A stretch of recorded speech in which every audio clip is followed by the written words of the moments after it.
Greetings, loyalists and heretics. Welcome to Iron and Ceramite, where we once again enter the warp without an Astropath.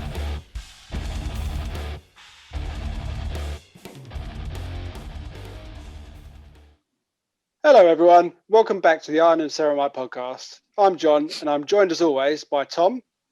Hi guys. Dave. Hi everyone. Shane. Hello. And for the first time, Glenn. Hi. So Glenn, seeing as you're our newest member, the new boy to the class, do you want to go ahead and introduce yourself? All right. I'm Glenn. I've been doing the hobby for about 22 years.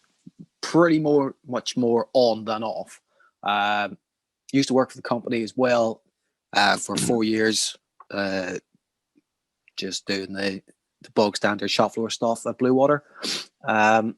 And I actually closed the store for the last day, so that was a very emotional time for me. But yeah, I've been, like I say, involved for a long time, played most of the systems, collected most of the armies, most of the teams for the various smaller specialist games as well. And yeah, that's pretty much it for me. And you've got a basement full of stock, haven't you? Not anymore, because I've moved, so I don't have my hobby basement anymore. Sadly. Oh. Touching a sore spot there, John. Yes. Yeah, cue that one, Dave. Yeah, I did have an obscene amount of stuff, but that's what you get for, having staff discount for many years. It tends to build up a little bit. Still on the plus side, at least you're not going to fuck your lungs up in that basement. I mean, that had mold everywhere, didn't it? Bloody hell. Yeah, just a little bit. But hey, the models are plastic, so you just wipe them off. It's fine. Yeah, true. It was pretty cold. Yeah. I don't normally suffer with asthma, but I had a bit of a problem when I left yours. I'm not surprised. And that's coming from a Nurgle worshipper as well. Exactly. And it didn't help that you were vaped the entire time as well. Not the entire time. You tried to kill me. Well, I'm still building up a resilience. I've only just started worshipping Nurgle. I'm very much at the cultist level. You'll get there. Yeah. So what sort of army are you collecting or working on at the minute? At the minute, it's Guard or Astra Militarum, as it's now they're trying to refer to it. But yeah, I'm an old school player, so it's a Guard army to me. And how big's your pile of shame? Is it still as huge? Bigger, probably. Yeah. No, it's not going to be bigger. Yeah, because I knew it was moving, I was like, yeah, no, I can't buy any more stuff. So I've only got maybe, 60, 70 years worth of stuff to actually work my way through. So should be fine. Plenty of time. Yeah. Cool. So have you been working on anything particular over the last few weeks? I've been trying, mostly trying to work out color schemes and stuff like that, because I'm incredibly indecisive when it comes to painting, because that is one aspect of the hobby I despise. So yeah, there's currently 10 guardsmen sitting on my painting station, base coats and washes done, and I've sort of hit a wall with it and just gone, I can't be bothered to do anymore. So yeah, at the minute. What guard do you paint, Glenn? Is it a specific regiment or anything? Or they're the Cadian models, but I don't like painting as the box is. So at the minute they are red fatigues, bone colored armor. That's about it. And then obviously a few different colors for various bits of kit on them. But yeah, that's the way I like to do it. I don't. Look forward to seeing them in 2047 then. Yeah, probably somewhere about that. No, the wife's actually set me a deadline, because she knows what we're doing. Because she's like, okay, you're doing 1,000 points. How much is that? How long would that take you to paint it? She went, okay, get it done by the 11th of February. I was like, yeah, that's not going to happen. But yeah, she said if I get it done, I can talk to her about it. If I don't get it done by then, she doesn't want to hear about it. So I have incentive. We're set you a lenient deadline of whenever the hell we're allowed to meet up. As long as you've got 1,000 points, we might be able to get some games done. Well, my whole thing with painting is the last time I got a fully painted army, I had a specific deadline because I was going to a tournament. Tournaments have painting restrictions, so I had to have the army painted by a specific date. Because I've got no specific date for getting anything finished for the past few years, it's just sort of been I'll do a little bit, I'll get this done when I get it done. You know, if you haven't got anything to actually aim for specifically, personally, I find it really, really difficult to get motivated to actually do anything. It's quite hard as well when you have a big pile of shame anyway. I mean, I got quite a lot for Christmas, and I just look at it and go, where am I going to start? So when you've got, to be fair, when you're you've got smashing 10 through times, it, Dave. You're smashing through it, man. I'm trying to, but it is really difficult to get, like Glenn said, it's really difficult to get motivated when you've got a lot there, especially when you don't really know what you want to paint first as well. Because I'm just sort of picking the coolest models, and when I run out of the models I really want to paint, I think I'm really going to struggle. So. So you need to do it the other way around. You do the bog standard stuff, you treat yourself with something cool, then you go back to the bog standard stuff again, and then another little treat. A bit late for that because I've pretty much done all the ones that I wanted to do. So. Well, now you have to get more cool stuff. Simple. Yeah, that's a good point. Yeah. That's why I like painting the Death Guard, because there isn't really a bog standard. There's a lot of similar units, but they're all quite interesting. I think you can get away with just making. Well, I get away with just making it up as I go along. So there isn't really any sort of uniform pattern. Yeah, but like you say though, you could paint like two identical figures, and you could literally do them completely different colours with their swords and fucking all the gross stuff they got on them. Exactly. So they would always look different, which is a good thing. Yeah, they're all at different levels of rot and decay, really. So, yeah, I'm quite enjoying it that way, and it's exactly why I chose this army.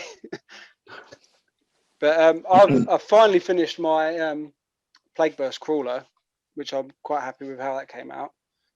Yeah, so what was that stuff you used in the barrel, in the gun barrel? Because I thought that actually looked quite good. That is Tesseract Glow.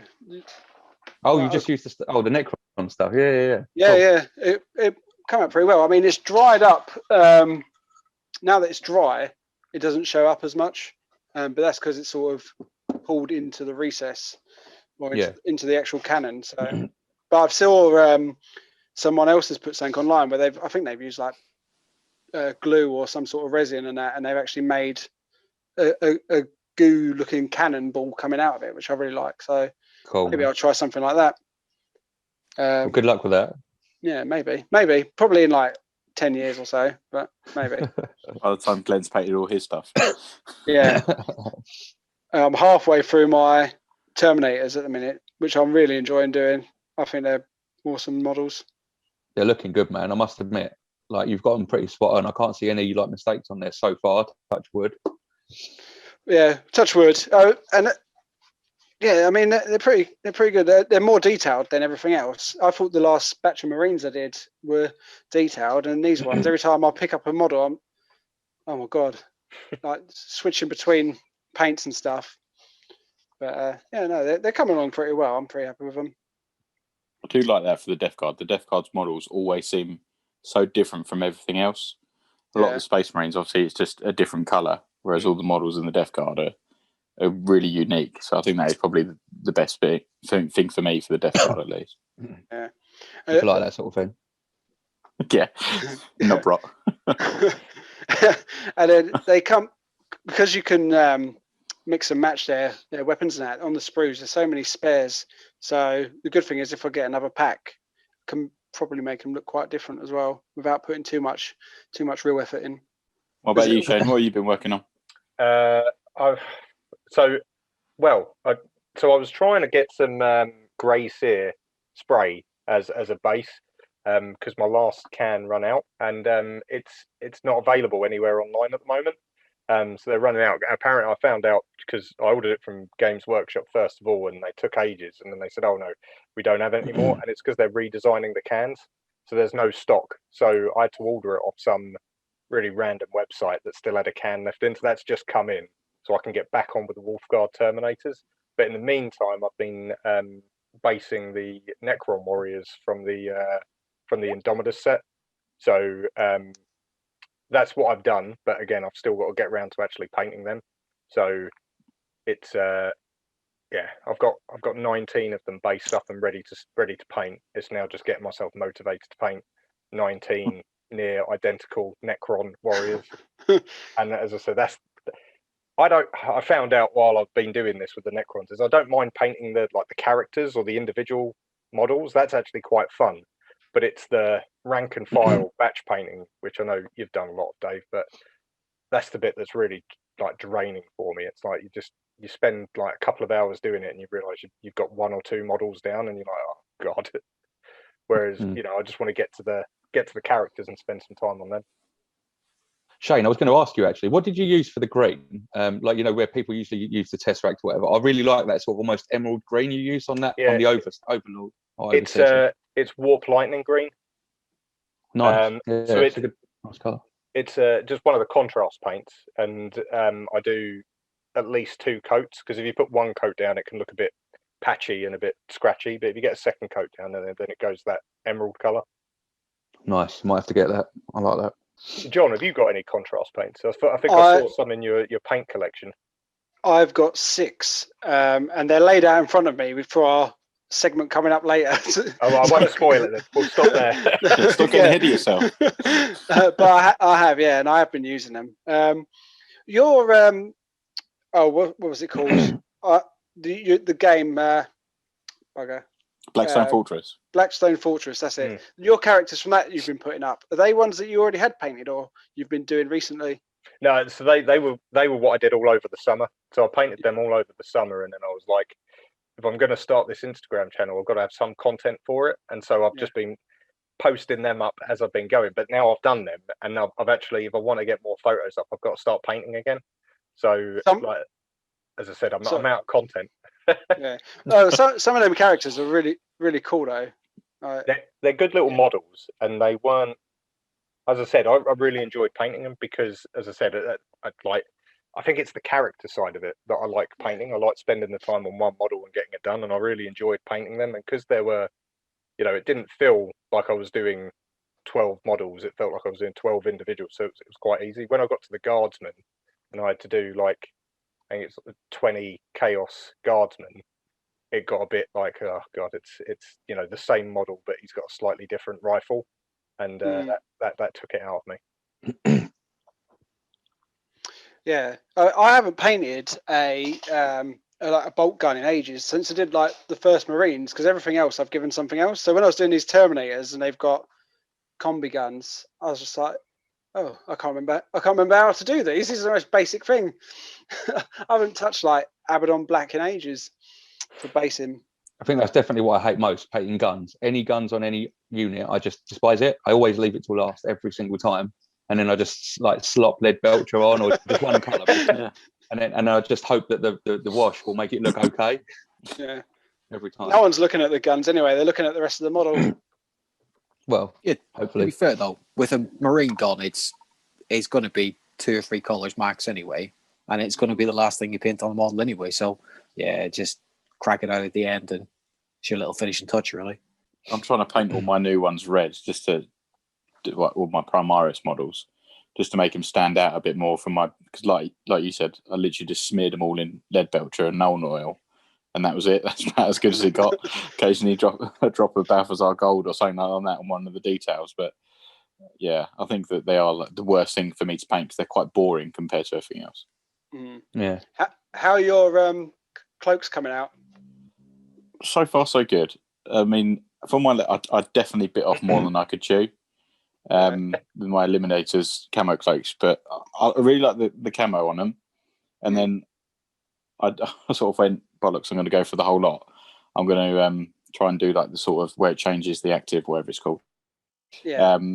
And I started doing it. I thought, oh my god, what am I doing? And it's got worse and worse and worse. And then I kept going, and I watched a couple of videos, and then I thought, actually, I'm going to try doing this. And I think they're coming out all right. I think we'll see how they come out tomorrow, because I'm going to try and finish them tomorrow. But I think, for my level of painting, I definitely bit off a lot more than I could chew. But you learn by doing it, don't you? Yeah. So, yeah, exactly. Definitely. Yeah. So if I do ever decide to do them again, then I've learned from my mistakes and can go forward with it. So I think that's such a cool designer that they have, those models have. So definitely, I think if you can nail it, they'll look awesome. Yeah, I think the Eliminators are really boring models as well, because all it is a chap with kneeling down with a gun and a great big cloak. So they're the only bit that you can actually have a bit of imagination with and try and do something good with it, in my opinion. Did you paint yours assembled, Dave? When fully assembled? Yeah. Because that was really difficult. I found on mine. I haven't finished them. I've only done the base layer, like the red, but I hated it every second of it. I really should have done them when they was apart. I remember you saying, "Do not assemble them. Paint it disassembled and then put it together." And I went, "Nah, I'm just going to put them together." No, what was it you said? Yeah, but they look too cool. They looked, yeah. So I want to see them in grey plastic. So, but yeah, it's been a nightmare. I've had to retouch so much where I've literally just mucked it up by getting too close to one other bit and trying to get in between the gun and the capes and the torso. Yeah, it's a nightmare. It looks all right, mate. The photo you put on Messenger, I thought that looked pretty good. But it's blurry and a long way away. So wait until you see it. Oh, that's why then. Always the key. That's why you do it then, John, with all your photos you send. I think that's your phone rather than my camera. Just smearing Vaseline on the lens. Yeah, that's it. Whenever you come around to look at my models, I'm going to start poking you in the eye. And you'll be like, "Oh, that's really good." Well, what are you working on, Tom? At the moment, to be honest, nothing. I still want to put together my Bile Predator. So that's probably my next project. Since we last spoke or did our last podcast, the only thing I've fully painted is my brother Corbulo. But I put him on a big base. I used some of my Martian terrain, and it looks okay. But to be honest, where he's got white armor, I'm not used to washing that.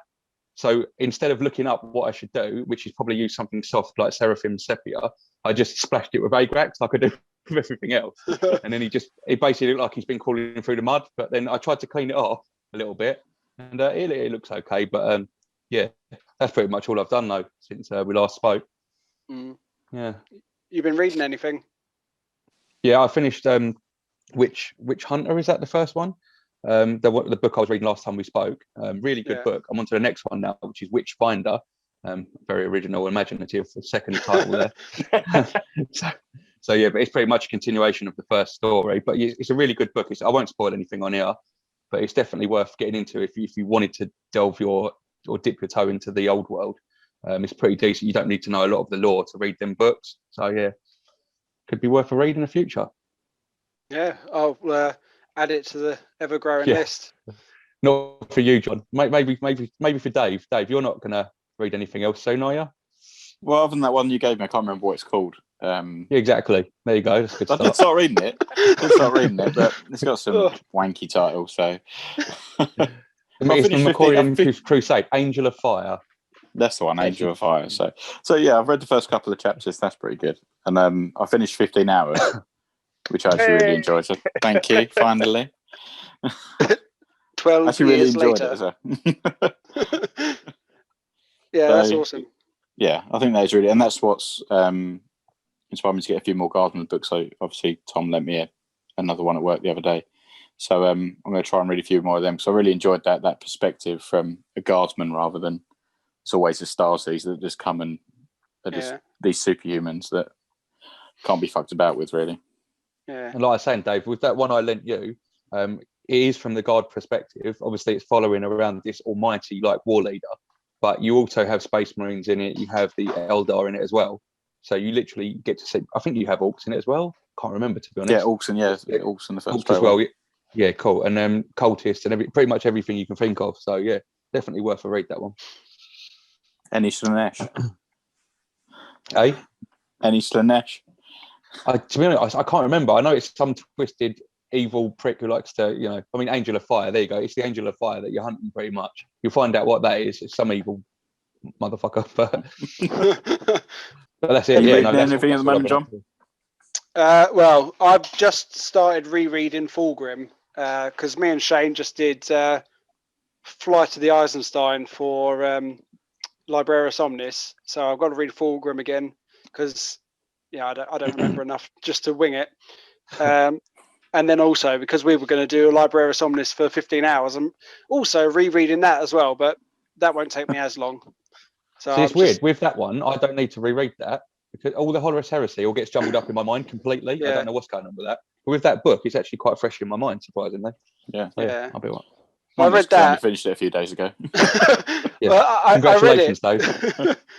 I read it and then I started the Horus Heresy. So I'm not really going to reread it properly, but it's just so I sort of have a vague idea of Yeah, a few of the names in it, isn't it? at least what the guy was called in it. Yeah. Yeah, it's names and places. That's the bit I've got to remember. Like Yeah. plot points are all there, but all of the names need a bit of freshening up. Shane, have you finished First Heretic yet? No, I haven't. I'm about halfway through it. The one that I did last finish was Nemesis, and that's the one. Well, I won't go into it too much, but it inspired me to go on eBay and find the old Vindikar Assassin sculpt in lead. So I bought that, and so that's going to be part of my my next painting because I said character like painting them. But yeah, went for the old hammer sculpt rather than the new Vindikar. But yeah, I do love the old models. Yeah. Same here, man. Which Vindikar? Was it the holding the rifle, or was it the I've got two guns, look at me, I'm awesome? That one, the two guns. Yeah, that one. Love that model. I mean, it's the ridiculous pose. Oh yeah. He's one of the best snipers in the universe, and he's standing just two guns in hand, going, "Yeah, I'm awesome." Yeah, he's definitely giving himself away. Yeah, a little bit. Glenn, are you reading anything at the moment, Glenn? I was going to say, you've done 22 years. You must have read everything by now. I have a habit of finding stuff I like and rereading it over and over and over again. Oh God, not this again! It's only seconds until Gaunt's Ghost comes up, I reckon. Yeah, pretty much. Yeah, because especially with Gaunt's Ghost, every time a new book came out, I read the series from the start. Gaunt's Ghost has got like 14 books in it, or maybe 15. Oh. So I've read the entire series a lot of times. But yeah, I'm considering going back and reading. Might read Eisenhorn again. Now that I've started with the Guard Army, it's sort of like, okay, yeah, not a bad shout. They're going to reread that because it's just such an epic series. But I don't know if I can go through the whole thing all over again. I might just pick a few of the stories out of it because some of them are just fantastic. But at the minute, yeah, not reading anything. Yeah, that's a series again. If I ever live long enough to finish the Heresy, then I want to read those as well. I think it's sort of held as one of the most popular and best series of the Games Workshop Black Library stuff. A lot of people, when you get like, oh, recommend me some books, Gaunt's Ghost is usually one of the first things to come out of most hobbyists' mouths. Yeah, I think when I first sort of Googled intro books to Warhammer, it was a toss-up between that and Eisenhorn, and for whatever reason I picked Eisenhorn, so I've read those ones. But yeah, Gaunt's Ghost is definitely one that I want to get to. It's just really hard to like not love pretty much anything that Abnett has written. The man can pretty much do no wrong. Yeah. The next bit I wanted to talk about was just some of the, I suppose, the hobby issues we come up with as noobs, as it were, and like where we struggle, what we find difficult, what the advice tells us we should do, and then what we find in practice is the way we do it. So like we go back to what you were mentioning, Dave, about painting your models assembled, whether you have the cloak on or painting around that, and that's one of the bits that I want to cover off. And then also the other bits, for those that obviously see me on Insta, I got an old school copy of Space Crusade, and unfortunately all of the models in it, the minis, have been badly painted. And I know we've all had some experiences with trying to remove paint. I know, John, you've melted a few Marines. I only melted one. Okay, you only melted one. And then I just they're in a box somewhere now. Yeah, and so I just wanted to be like just get an idea of like how people do it, and like if we start with removing paint, for example, how do you all do it? Like I've used, they give you a bit of background. I tried to remove some paint from an old Terminator model using the it's called like the air cleaner, I think it was, from GW, which is just like a spirit, I guess. But there's got to be a better way, right? It took like 48 hours to get any of the paint off, and I still had to scrub it with like a toothbrush to get any of the paint off. Yeah. So it's like, how do you guys? Is there a way to get paint off easily without ruining your models, or is it just I've the had, holy grail? I've had a decent amount of experience now. I've had some bad failures, as you've probably seen with them half melted Primaris I had, the intercessors. What has worked for me so far? Obviously, I looked online and it said the green stuff, which is pretty much just fairy liquid. So I use on my Space Marine Captain, you know, the that rarish model that I painted recently. He was already painted when I had him, and I put him in a little shot glass, literally just filled it up with that stuff, and in a couple of hours it just fell off, literally completely fell off with a toothbrush. Just picked it all off, and it was pretty much pristine, perfect underneath. But I have also tried methylated spirits, and I also tried a turpentine substitute on my Primaris before I knew about the green stuff, and literally just melted it to pieces. Right. But I think, and this is another point actually, I think you've got to be very careful in which primers you use, because I tried it was £6, this massive bottle as well, or can, primer, that red oxide stuff that I used, and it literally would not come off with anything. I tried all of it, even the turpentine, which melted the plastic, didn't get the paint off somehow. And I was like, you know, what the fuck? But yeah, so I think it's, if you're using good paint and the right stuff, the right spray, all that sort of thing, then I think normal methylated spirits or green stuff should work fine. But that's the limit of my experience, to be honest. And that is that for plastic or like the old lead models, or are you just talking plastic? Well, I've only tried the green stuff on the metal model, to be honest. But online, when I was watching it, the guy who was doing it said it works perfectly fine on plastic because it's just washing up liquid. You know what I mean? Yeah. So it won't affect it in any way. Yeah, but it just, I mean, obviously there's other people. It could look like it's just a painted model, but it might have a layer of varnish on as well. So that would be an absolute nightmare to get off, I'd imagine. I don't know. I don't know if Glenn knows more than me on that, but well, obviously. No, well, it depends on what model you're taking it off. Like, if it's a metal model, you can use pretty much anything. You can dunk it in brake fluid for all that matters. You're not going to damage the model, and it will strip the paint off. But the thing I found relatively recently, after a bit of online searching, was Wilco's paint and varnish remover. It's sort of like this thick, jelly paste stuff, but little dip of a toothbrush, little cheap electric toothbrush, because it sort of just moves around and does the work for you. But dip it in, stick the toothbrush on, and a couple of minutes, and it starts to lift the paint off. It's really, really good, and it's safe to use on plastic models as well. So that's definitely my tip. I couldn't believe how well it worked, actually. Because we used to use old school fairy power spray. It used to be phenomenal for getting it off as well, but whenever they changed the whatever compounds they have in it, when they updated it, and it just became rubbish. And I know hobbyists were online searching for it for ages after they changed it, looking for the old bottles, because it was much, much better for taking the paint off. But now it's pretty much just, that's the Wilco stuff is what I would use. But I tend not to repaint stuff because, like Dave says, I don't fucking paint anything.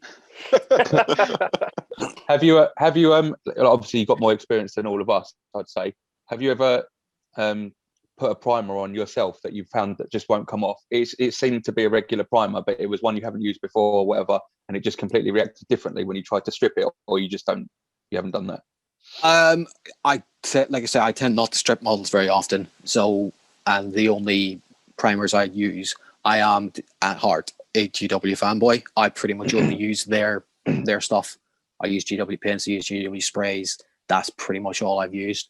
I've dabbled a little bit with Army Painter stuff, but again, that's designed to go on models, so never really had any issues with that. While I've got you on that, Glenn, Army Painter stuff, have you ever had a problem with that, or any other primers or whatever, spray cans, where literally it's like the cans itself is bloated up on the bottom, at least? Like literally, like the metal's expanded out, so it's like in a semicircle on the bottom of the can. Because my one's done that, and I don't know, and it hardly sprays at all. I have to keep shaking it up and all that, and taking the lid off, put it back on. But it's getting bigger and bigger, like it's ready to blow. And Where I'm are you like, keeping it? In a microwave? no, literally just in the room with everything else. It's in my Yeah, shelf. I'd put it outside if I were you. I know. On top of the boiler. But this is how cheap I am, though. I just don't want to lose the 25% that's left in it. I'm like, I'll risk my eye. It's fine. At least then I can't see my painting. And every model I've will be a success. never seen that. Yeah, it's really strange. I'll show you. I'll send you a picture after we've done this podcast on the chat. Oh dear. Well, to be fair, my answer is probably going to be the exact same as now. No, never seen that. Never even heard of that. So don't know what the hell's going on there. I think it's just something I'm doing to stuff that's bizarre, that no one else does. Nothing weird. How long have you had the can? Not that long, to be honest. Well, probably about 3 months, maybe. It's like a metallic silver spray that I've been using. I've been using it quite a lot. I think somehow, I think probably where the nozzle kept getting jammed, because I think it kept getting dried up in it. So I kept taking the nozzle off and washing it and putting it back on. And I think somehow it's created more pressure inside or something. And it's just really shouldn't do that. It's a pressurized can. Yeah. You shouldn't be able to put more pressure into it. That makes no sense whatsoever. No. I have no idea. Wait here. Let me just say. Oh dear. We're just going to hear a bang. My eyes! I really wanted to come back on screen like half covered in paint. Oh. Let's see if you can see it on the camera. Hold on. There you go. Oh, wow. Oh, it's bulging out. So it's all like okay, that's weird. I don't know why it's done it, but I'll throw that out pretty quickly. Yeah. I'll probably be dead by the end of this podcast.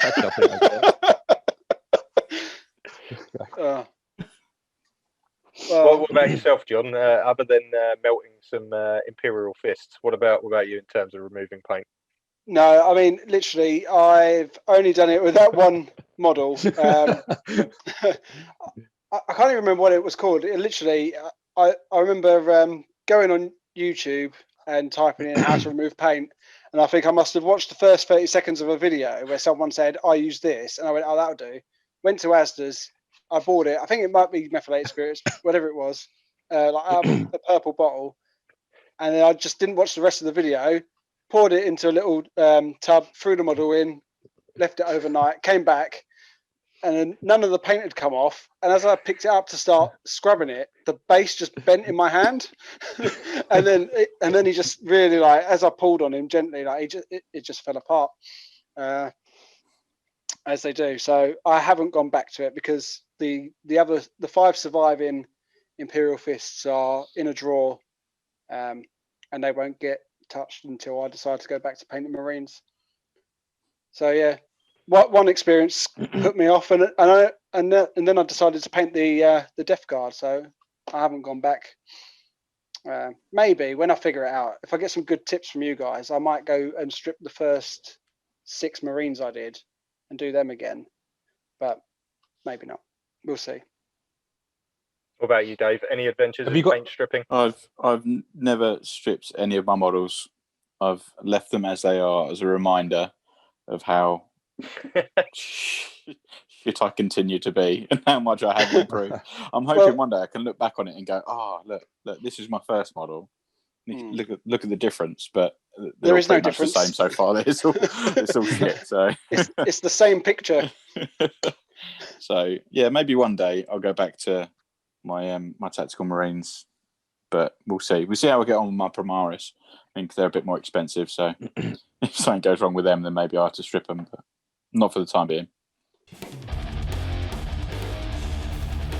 Yeah, so what I thought we'd talk about next in terms of the hobby and what we're trying to do is who uses contrast paints, how much you use them, what you use them for, and any tips like to get going. And I think a bit of context. I think like most of us, we started with like one of the early paint kits. I know myself and John did with I think it was No Fear box set, and you get like your 8 paints, and they're all your standard GW paints. And I was spending like ages painting the models. I thought there must be a quicker way. And then I read about contrast paint, so I just started buying contrast paints. Collections got more and big, and now it's pretty much, other than metallics, I paint with them exclusively, and I just find them much more forgiving and much easier to get things done quickly. So that's like where I've come from a contrast paint point of view. Tommy, I know you paint a lot, and you know you're quite accomplished compared to maybe us in terms of your output. How do you work with contrast paints, if at all?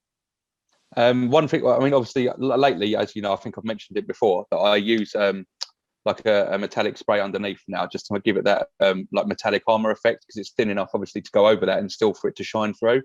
But in general, even before I was doing that, I'm sure you'll agree with me, is do not put too much on your brush to start off with, because it will literally just blodge into everywhere. And then the moment it starts to dry, because it does dry relatively quickly, you won't be able to play around with it on the brush to get it even, will you? It'll start smearing and going streaky. So you need to apply just the right amount onto your brush, which is quite hard to get used to, really.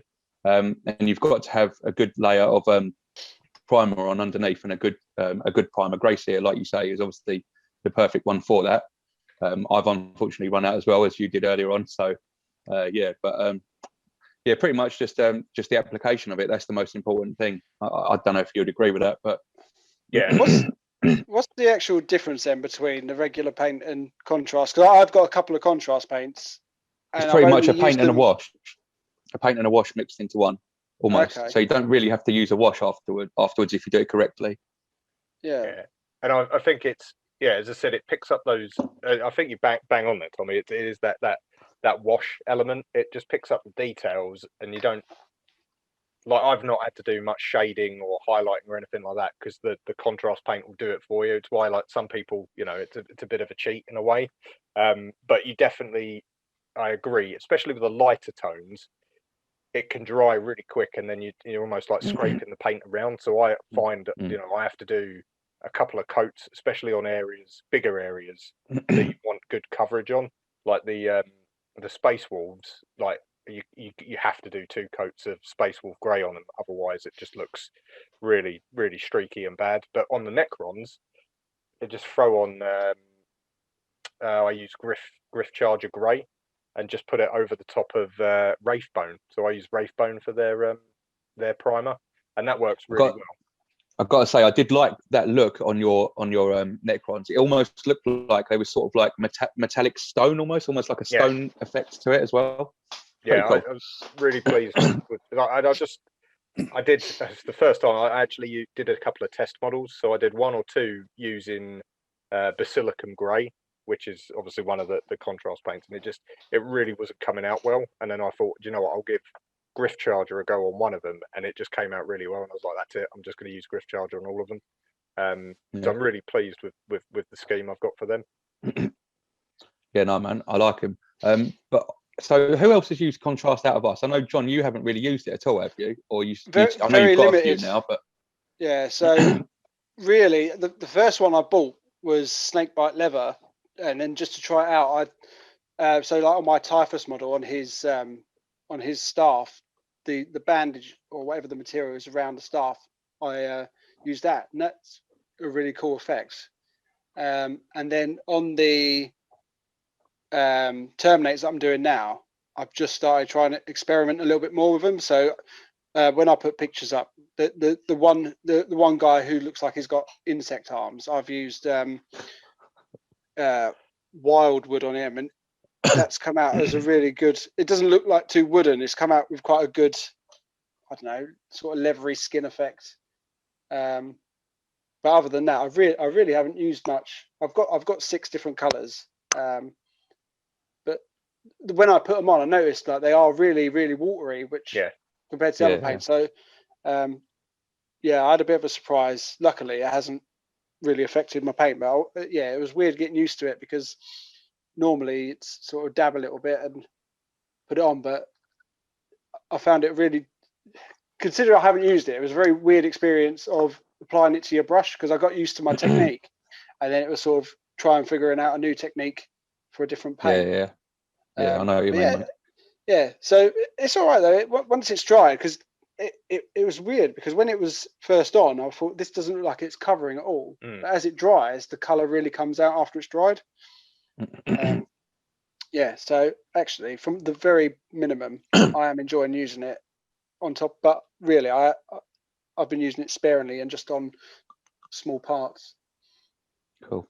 I mean, Dave, I know you had a massive change, didn't you, in what you used to do with regards to contrast, because you was originally using just it was a starter set as well, wasn't it? I was just using, so I used a starter set, and I just prime in black, and then pretty much use that as a base for the Black Templars, and just sort of splodge a bit of white on. So yeah, switched over to Grey Seer, and again I've run out, so there must be like a fucking shortage of the stuff. But I use obviously Black Templars, use Black Templar contrast, and yeah, it really has changed how quick and easy, especially like the bog standard. Like I said before, like to batch paint, like to get it done quick. You just sort of get it all on, and it comes out with such a good effect compared to what I would be able to do with my skill set at the moment. So I think it's completely changed the way I paint, and I'll definitely keep up. I bought a few more over the Christmas period. I bought Girly Man Flesh and Snakebite Leather. The reason I bought the Girly Man was because I can't paint faces to save my life. Like Tom, I know you're really good at painting faces, and I just not that good. as much as but compared to the rest of us at least, I just cannot get to grips with it. I really tried, so I think that's just going to be a way forward with that until I'm willing to sort of try a bit harder and focus on that as well. So yeah, I think they're really good. The only problem that I have with them sometimes is that where they do dry so quick, like John said, they dry a lot quicker than like a normal sort of base paint would. You got to get on relatively quickly, and sometimes you can miss out little bits. So there'd be small parts of the model which need touching up, and I think that they can stand out quite a lot compared to the rest of it. So I think you need to put a lot of emphasis on actually making sure you get full coverage on everything, because I've had to go back and fill in bits that I've missed, and it's really noticeable. So as long as you get a good coverage on everything, and don't panic too much because it dries so quickly, then I think that they're a complete game changer for me, and my level of painting. And maybe I will go back to being a bit more of a purist in the future, as sort of if I get better. But for the time being, definitely the easiest way and the best result, 100%. But I think for anyone with a dark army, like obviously the Templars or whoever, contrast paints is the best thing, because it's so hard without actually doing, brush highlighting. If you're no good at that, then obviously the contrast does make it have that slight touch of highlight if you're using a lighter primer. Yeah, so absolutely. Really good. And I mean, my aggressors are the first models, the ones that I've literally just done this week. My first models where I've actually tried to edge highlight, and I haven't had to do that before because of the contrast paints. So how'd that go for you? To be fair, I'm actually quite happy with how my aggressors come out.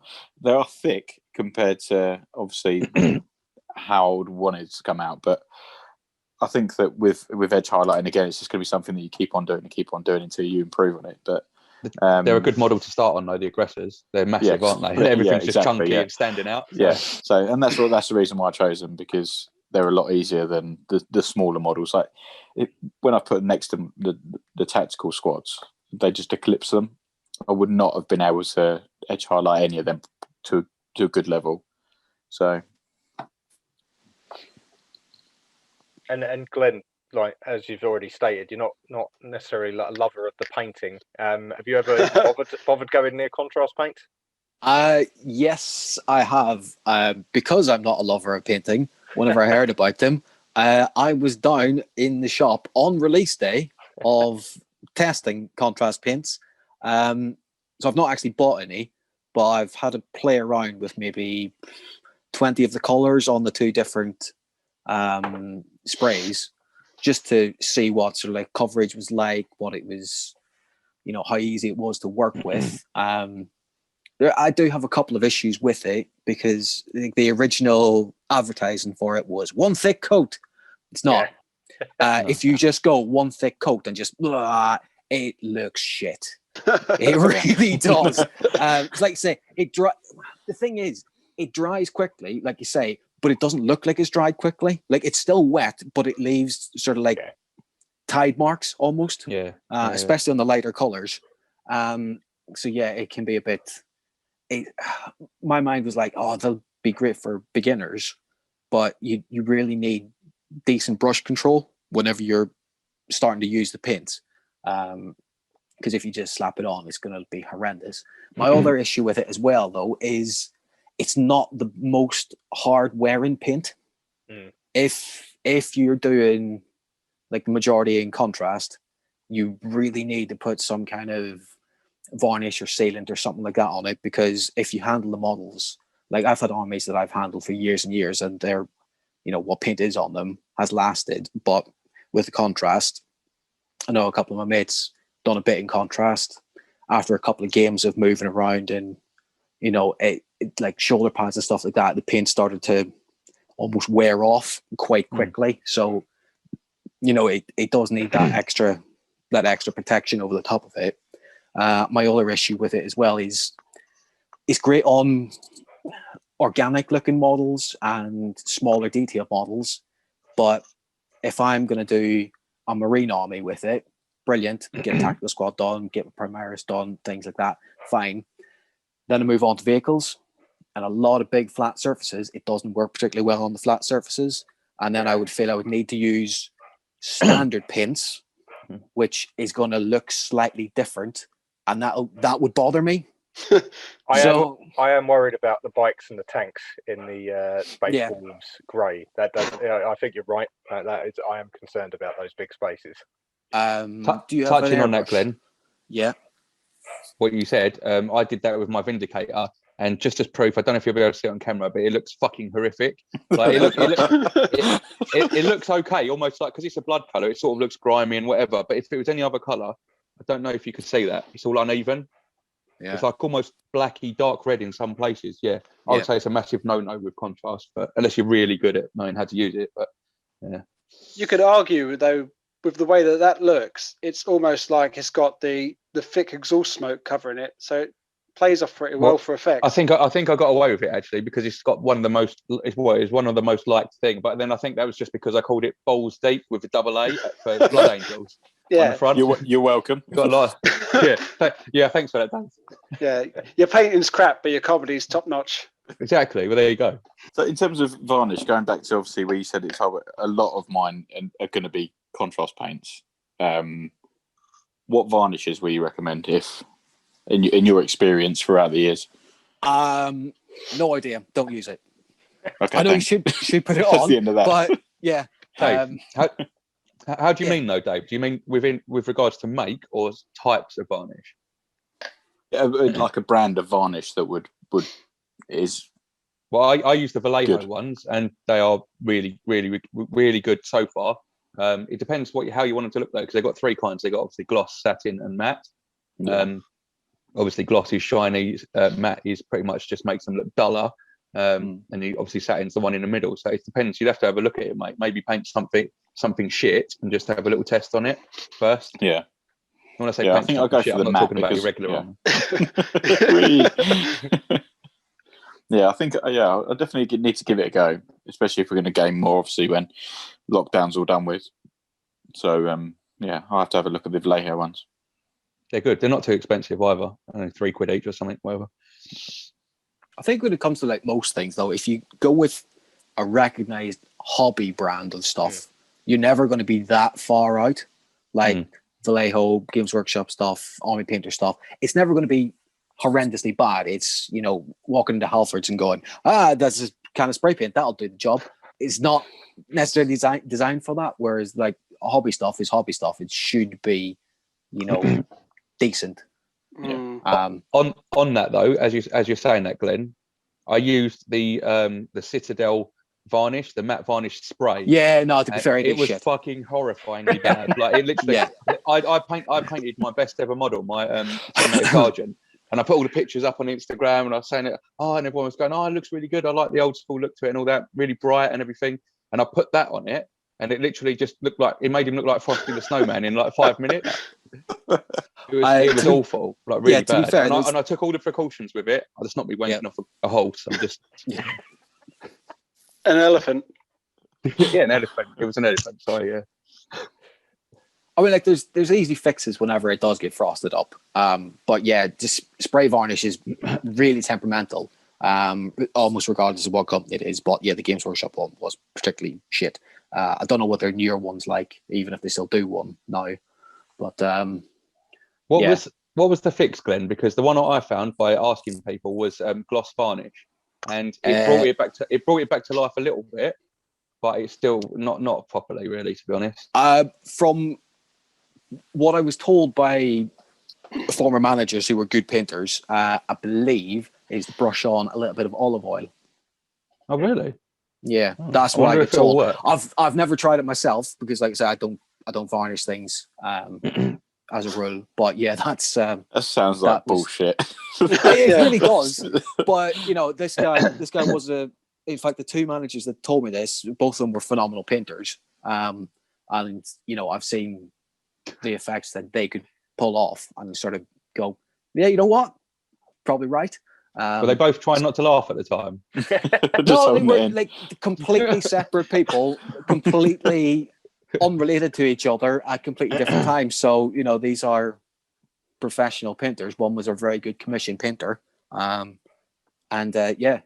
I feel like that's the Games Workshop version of asking a new person to go ask for a long wait at the store. Yeah. It's just it's common knowledge, and you've been done over twice by that, Glenn. The thing was, though, if it was just him telling me that, you kind of go, yeah, fair enough, might be, might not be. But whenever like they pass that information on to customers, they're not going to dick over customers as a rule.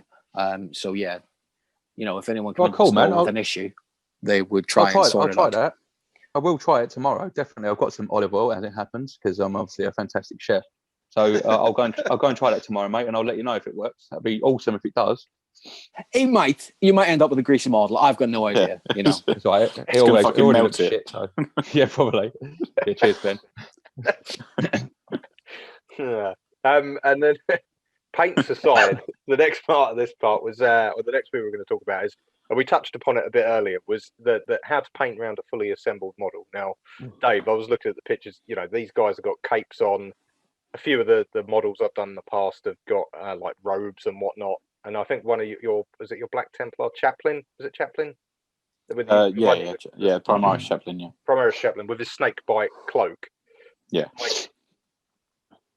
I like putting the models together, but I hate painting a fully assembled model where you've got to try and get your brush round corners that you just can't work out how to do it. So, as you know, Dave and Tommy particularly painting, you know, normally more assembled models. How do you actually get into painting those little nooks and crannies? I think you don't. Yeah, I was going to say, is that as simple as it is? You just leave them. Sometimes you don't. But I think one of the most important things for me, I think, is obviously I've got the painting handle, which I recommend to everyone because it just means that you can hold the model in a lot easier poses. Oh, is that what a painting handle does? Yeah, fucking great. And then, but you're doing it from different sides, so just choosing different angles where you can see it. Obviously, is quite limited to some of the places, the nooks and crannies. You're not going to see it too much, so you can get away with some of it. But just making sure that the model's positioned right when you're doing it, and using washes a lot. So if somewhere needs to be dark, then if you put a wash in it, then yeah, and it just makes it dark and it still sort of hides your errors. So that's sort of I know it's probably not the best advice, but it works for me. So Dave sponsored by Nuln Oil. Yeah. What about yourself, Tommy? Is it just a case that you just don't, if you can't see it, you don't care? Well, I was writing notes for the show earlier for this particular section. And it said assembled models, and literally underneath I've just written no trick, just patience. Like if you're going to do it, then you just have to think, well, okay, I'm just going to have to, and also learning some steady hand techniques as well. Because before I would literally just sit there and I wouldn't have no sort of like touching between my two hands. It would just be the brush like wobbling in and going all over his face and everywhere else. But now I can't remember who I saw it. I think it was that Duncan Rhodes guy. And I just put my little finger out to touch like either the base of the painting handle or the model itself, just so that it's steady in my hand and it won't shake. which helps me get into the little details. I'm not saying I cover them all like Dave. I just splash a load of wash on there, in the end. But if you're gonna be trying to do that, you have to have a really steady hand, obviously. I think being prepared to go back and fix your mistakes as well. So obviously in a lot of it where you can't get to it, you do you put your paintbrush in, and occasionally you're gonna just put a bit of paint on another bit that you don't want that color on. And I think just being prepared to go back, making sure you thin your paint, so if you do make an error, it's not the end of the world. So, and then just going back and adjusting, having patience, taking your time with it, and hoping for the best. Fair enough. Glenn, from your point of view, like, I'd be interested in some of the in-store stories, if you have any, about anyone coming in asking about this sort of stuff. Like, what's the recommended? Like, is it recommended to paint assembled or do it in parts? Where's your stance on it? My stance is probably a little bit different to what the official Games Workshop stance was. Like, what, don't paint them doesn't count. When I used to work for the company, it was very much a case of do whatever you want to do, whatever you feel comfortable with. If you want to part build the model, go for it. If you want to build the model completely, you'll find a way to paint it. My personal approach is, because I don't paint light colored armies, I start everything from a black base coat, almost universally, no matter what. If I can't get a paintbrush in there, who the hell's going to see it? So I don't really give a shit. I might try and get, like, if I'm doing something that is a lot brighter, I might try and wiggle a paintbrush in to get a reasonable coverage of like a base color on, because ultimately if you can't get the paintbrush in there, it's going to be quite a dark area, so it's going to be quite shadowy. So if you've got like your darker base coat in there, then if you can't really see it anyway. Yeah, I mean, like if it's like the back of a cream colored cloak behind some Space Marine legs, if you can at least get, I can't remember the creamy color that I'm actually currently using. But yeah, if I can get that wiggled in there somewhere, and maybe slap a wash in, and then do the legs around it, maybe touch up, like Dave said, if I've made a horrendous balls up. But yeah, that's my approach to it. But if there was a customer coming in and being like, oh, how do I paint this? You would sort of recommend like how do you want to paint it? Just so, you wouldn't give them a definitive right or wrong answer. Just keep them happy, really. You want to put them off. You want to make a sale, don't you? They all seem painted in the Citadel ones as well. So maybe that's just to show a certain technique or whatever. It doesn't matter if the whole thing's painted to the high level, but in all the Citadel ones which I watch, they obviously show off the Citadel paints. Yeah, all of them are fully painted, fully assembled. So. I think that's because they want to show off the model as much as the actual painting. It's possible. Yeah, and they're going to go. They don't show you like 2 or 3 hours worth of actual painting on the one model. It's going to be, this is how we started off, and then cut, and suddenly this bit of the model is all painted and all nicely done. So it's a bit of camera trickery and editing, but it is going to be, they want to show off the model. They don't paint the whole model in 3 minutes? No, well, maybe when Duncan used to be there, because that man was a painting god. But the new guys now. Fanboy alert. He's still on the payroll. Sadly not. No, I was very much against the painted videos, to be completely honest, because it meant that people didn't come into store to seek advice, and then we could sell them shit. So I was very. I know what you fuckers are like. I went when I went with Dave and John, like quite a while back before the lockdown thing, into where was it? We were in Rochester, was it? Maidstone. Maidstone. Yeah, I don't know. Maidstone Town Centre. I walked in there. Some little old man. He was chatting to me about it, and I went, I'm painting orcs. That's literally all I'm doing. I need 2 colours. I've got a few at home. I'll be fine. And I ended up walking out with 8 fucking paints. I didn't even know. I'd never heard of them before. And he went, you could use this or you could use this. I recommend buying both and trying each. And I went, yeah, okay. He was steadily filling up my bag. And then I sort of thought, he's putting all this effort in. I don't now want to say, I can't afford that, mate. So I was like, I'll bite the bullet and buy it all. Fuck it. He loved it when we walked in and said, oh, we're all new. Oh yeah, Just rubbing his hands. he made a killing off of you, and then Dave bought a bit of grass. Yeah. oh yeah. I've made the most of them. Yeah. All of my models have got a touch of grass on. So Yeah, was that Gary by any chance? I'm not sure what his I name don't was. He know. paints Orcs though. He was showing me his Orc army. It was in the display case. Quite a short guy. Had a he was telling you short that grey that was hair, all tattoos. bullshit just to get you to buy Of it. course it was. Probably someone else's model altogether. Got nothing to do with him. As the next people walk in and go, yeah, I'm thinking of painting Necrons. He goes, yeah, I paint Necrons. That's my army. If it is Gary, he probably has painted all of them because he's been the Maidstone manager for probably about as long as the store's been open. He's just a fixture that can't be removed. He's all right. I've heard good things, I've heard bad things about him. I've never met the man, but you know. Let's hope he's watching this so he can comment on you Yeah. now, Glenn. Eh? Just prick Glenn. There's that more fucking Games Workshop wars all online. Whose store's better? Well, Gary's because Glenn's went under. Yeah, true. Sorry, I see mate. the heartbreak in his face. Bit of a kick. I was from fully assembled models. I was going to go all the way to the other side of the spectrum to John and his paint on sprue tactic. Yeah. It's because like I painted the first models. So I got those Space Marines out and said, yeah, I'm going to do Imperial Fists, and I glued them all together. And then I started painting them. I thought, I can't get to any of the crevices. Any bit of detail I can't touch. And I'd already glued 6 models together. So I think I painted to completion 3 of them.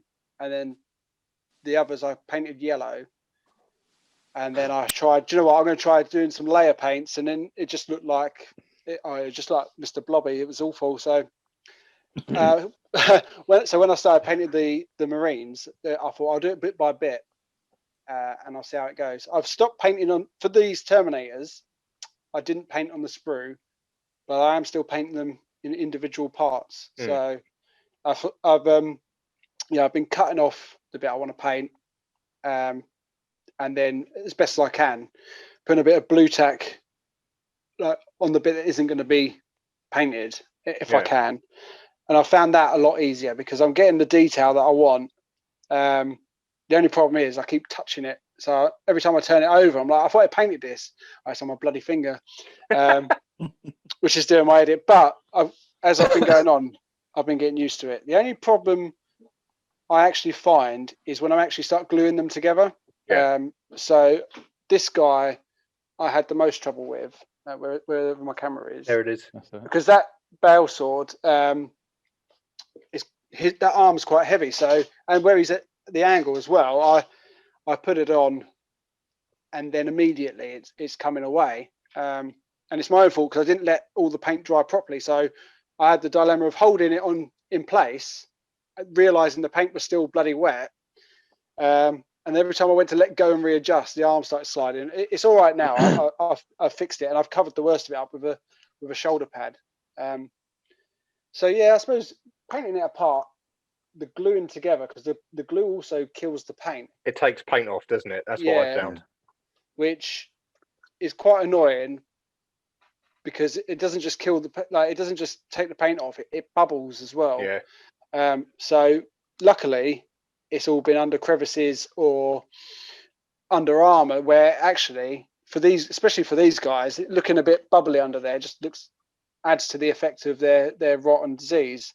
If I was going to do it on, say, like Black Templars, who are supposed to be, or any Space Marines that's supposed to be looking sharp, then I'd probably reevaluate the way I'm doing it. But at the minute, I like building it. So these Terminators, I've been doing I did the legs and the main body on all 5 of them. Yeah. And I've been putting the arms, weapons, and shoulders on after. And yeah, actually, these Terminators have probably come out pretty well.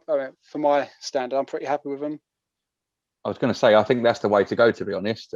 Part assembly, just to have the main part there, and maybe just the I don't know, the head, the arms, and the backpack or power pack off. I think that's the right idea, mate. I haven't actually tried it yet, but I think I should. Yeah, I think I definitely recommend you get the main bits together, and then even though, because these guys are obviously they're all different shapes, so I wouldn't glue them to the base until you're happy, because like this guy's got a cape on his back, so you're never going to get to detail that you can easily see.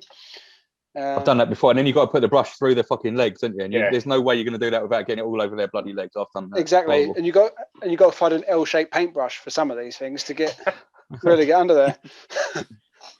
But yeah, how do you do yours, Shane? Do you part assemble or? So I've tried both. I started just painting them like fully broken down in their composite parts and putting them together.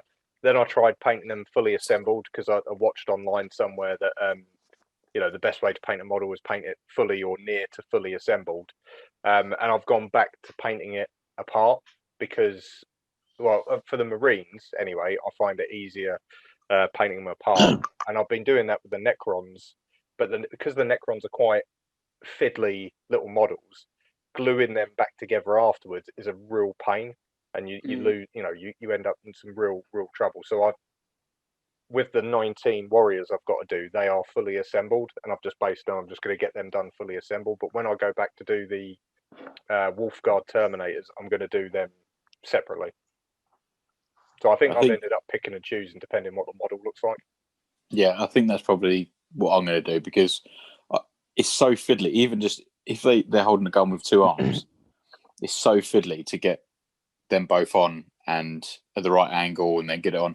So if you painted it and then started gluing them all together, I think that I'd really struggle because it's just too fiddly. But for the Terminators, obviously I've got like the Close Assault Terminators where they've got different arms, where I think it would probably be a bit easier, and I probably will do that in future. And I think you just play it by ear and depend on the model whether I'm going to paint it disassembled. But that doesn't actually make too much sense, because the ones with the guns are going to be the ones that you want to paint disassembled because you want to get behind the crevices. But I'm just going to struggle too much to actually get it built afterwards, I think. Yeah. I think, in all honesty, Dave, you and John was around my place all that time ago now when we was having that gaming night, and I painted that Lieutenant Tolmaron, wasn't it? And I had him completely disassembled, and that was probably the best thing I've maybe in the top one or two, maybe three things I've painted so far. But the problem was it just took so long. Yeah. And you think for a character that's fine, but I had to set it all up. I probably lost quite a lot of primer spray as well, because I was going. I mean, maybe I should have done it on a sprue in hindsight. Yeah. But I was literally doing it on. They were all on these little sort of makeup wand things that I had a little bit of blue tack on the top of. Yeah. And I was just going, and it was taking ages to get that done. But it's the time thing, isn't it? Yeah, I mean, the first thing I do is get out of the pack. I prime them on the sprue, because the bits that you're going to cut off, it is annoying because you can't. It's hard to prime that tiny little bit, but really, I just paint over it, and so far hope for the best. Because it's just it's the little nicks. Really, it's not too much of a space, and I'm not entering any sort of competition, so. No. It doesn't really matter, and I can sort of I've been hiding them pretty well, the little cuts. Yeah, no, you can't notice it. But the only thing is, I was thinking of starting to use what is it, like the mold line remover? Oh yeah. I don't know if any of you guys have actually used that before. Yeah, I've got one. Yeah. Does it work, Dave? I haven't even tried it yet.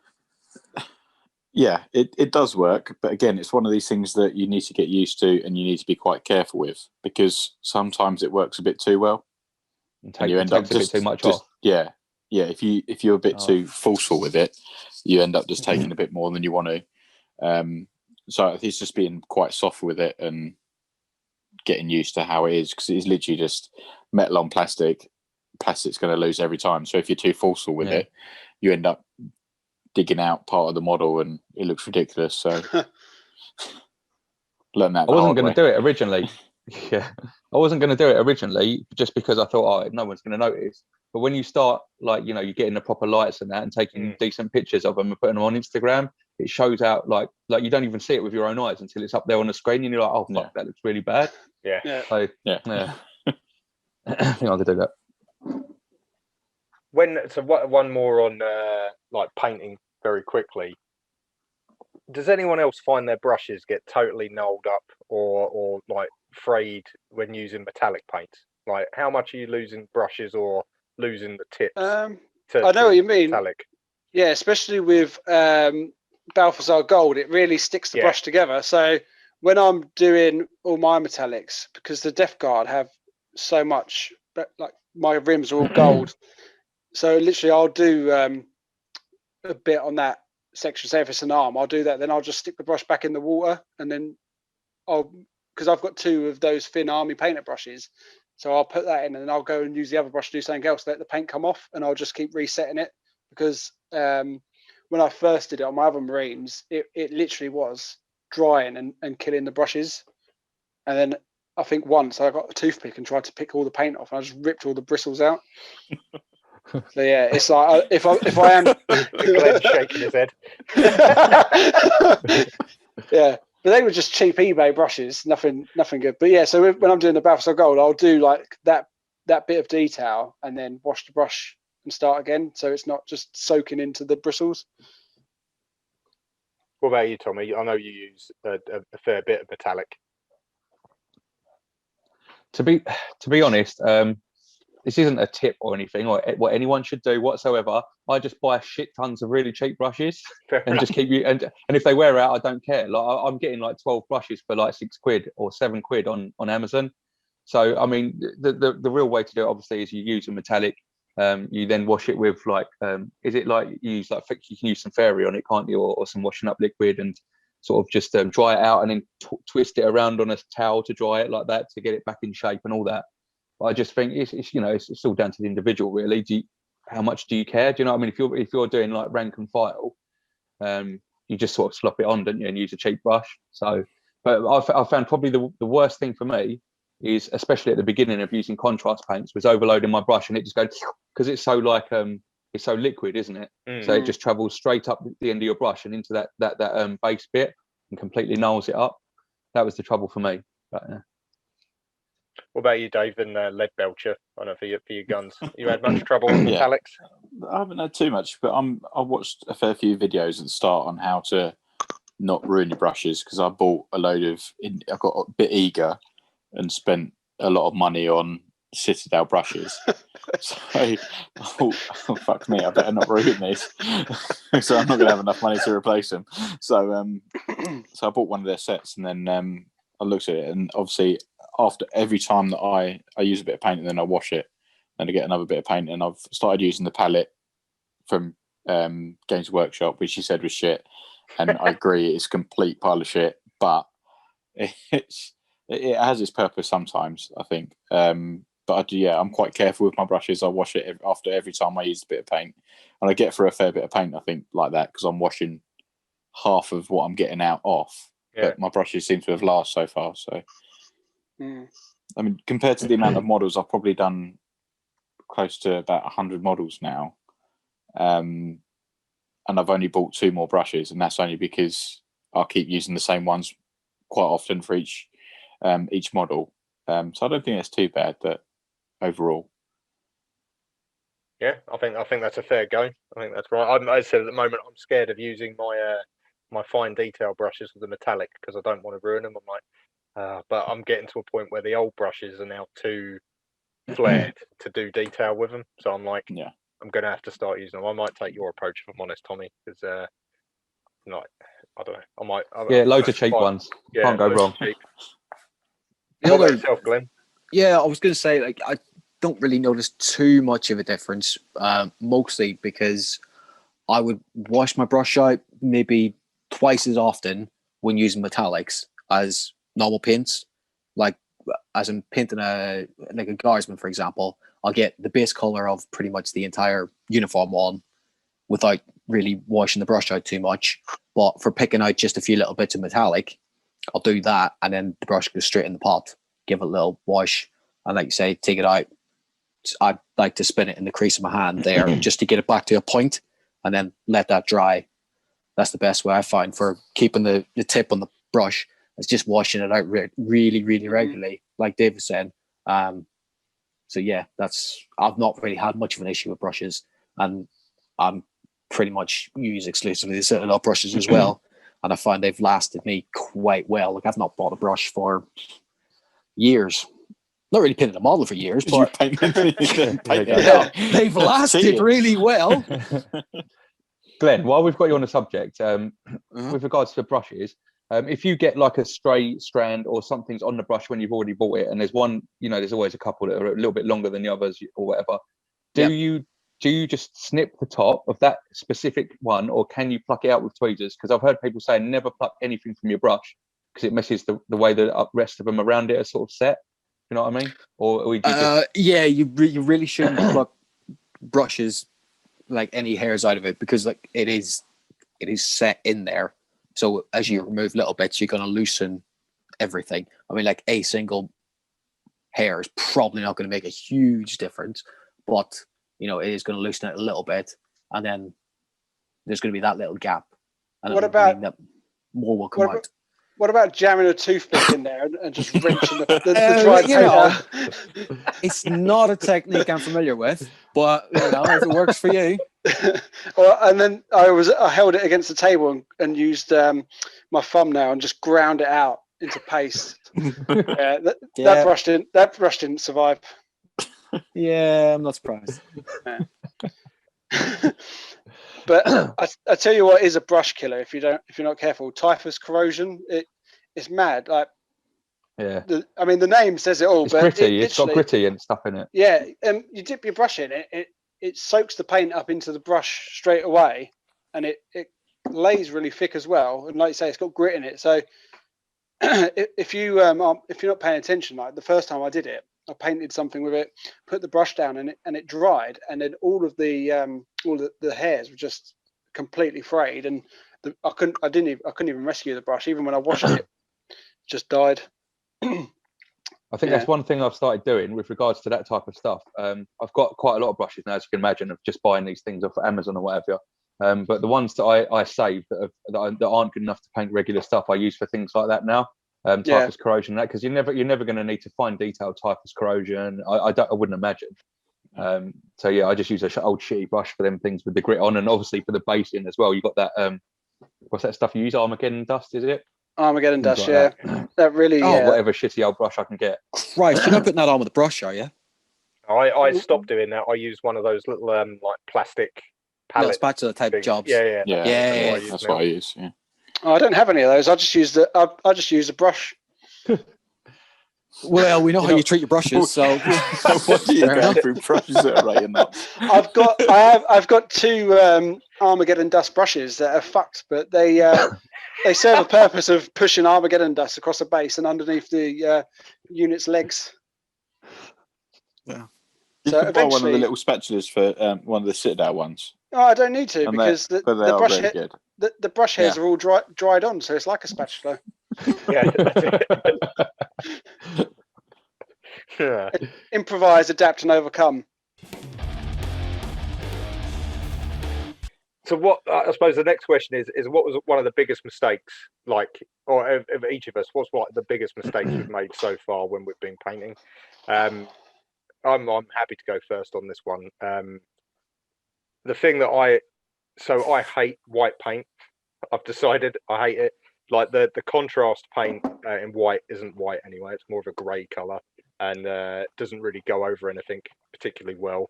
And then I think ceramite white is the one that comes in most starter sets.